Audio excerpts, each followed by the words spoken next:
Oh, when I was little, I wanted to be a baseball player. I was pretty good. As a little kid, I was, and so I wanted to be a professional baseball player. But it was kind of my identity growing up was the athlete thing. When I realized pretty soon that that wasn't going to happen, when you turn 14, 15 years old and you start realizing that, oh my gosh, there's a lot of people that are better than I am.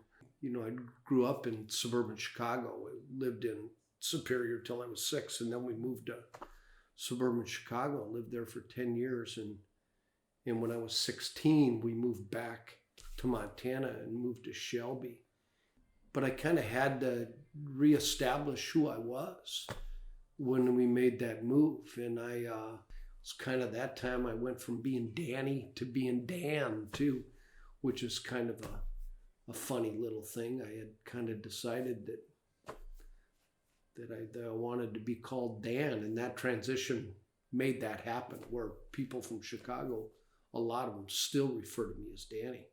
But I knew pretty early that I wanted to be a teacher.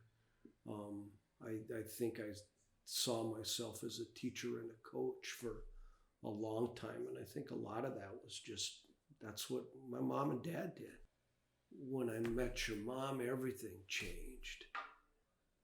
And a lot of who I am now has been just a direct influence of the person your mom is. I think I grew most as a person. I think it would have been during that time when I was first married. I ran into some mentors during that time, people that really formed, I guess, who I became as a lot of respects as a leader. I learned that you can get a lot done by being incredibly kind, and still, you can still be intense and everything else, but they both approached it very differently. And I learned a lot in that sense. I think that answers that one. I don't know if you want me to go further on that. So